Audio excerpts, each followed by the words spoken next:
ఓకేనా?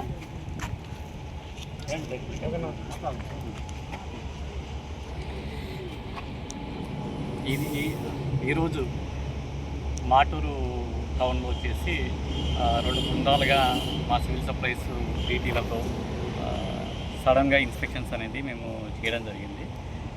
ఇందులో 20 కేసులు ఏదైతే హోటల్స్లో, తర్వాత బేకరీల్లో, టిఫిన్ సెంటర్లో కమర్షియల్ సిలిండర్లు వాడుతున్నారో ఆ సిలిండర్లను సీజ్ చేసి 20 కేసులు నమోదు చేసి 40 సిలిండర్లను స్వాధీనపరుచుకున్నాము. ప్రజలకి నేను నా మనవి ఏంటంటే, మీరు హోటల్స్ కానీ ఇవి ఎవరైతే ఉంటారో నడుపుతుంటారో వాళ్ళందరూ కూడా డొమెస్టిక్ సిలిండర్లు వాడకుండా కమర్షియల్ సిలిండర్లే వాడాలి. కమర్షియల్ సిలిండర్లు కనుక వాడకుండా డొమెస్టిక్ కనుక వాడితే మేము చట్టబద్ధంగా చర్యలు తీసుకుంటాము. ఈ సీజ్ చేసిన సిలిండర్లన్నీ కూడా కేసులు నమోదు చేసి జాయింట్ కలెక్టర్ గారి కోర్టులో మేము దీన్ని సమర్పిస్తాం. ఇది వినియోగదారులు కూడా కమర్షియల్ సిలిండర్లకు ఇవ్వడానికి మీ పరిధిలోని గ్యాస్ ఏజెన్సీలు సిద్ధంగా ఉన్నాయి.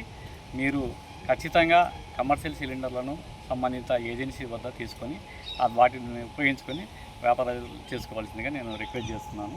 డొమెస్టిక్ సిలిండర్లు వాడితే మాత్రం చట్టపరమైన చర్యలు తీసుకుంటాము.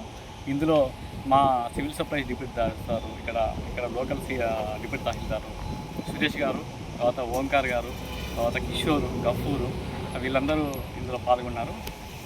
నేను డిస్ట్రిక్ట్ సప్లై ఆఫీసరు ఏ జగన్మోహన్ రావు.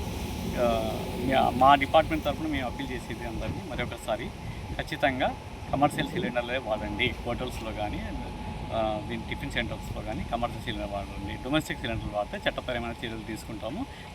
చట్టరీతి అది నేరం కూడా అని మీకు అందరికీ తెలియజేస్తుంది.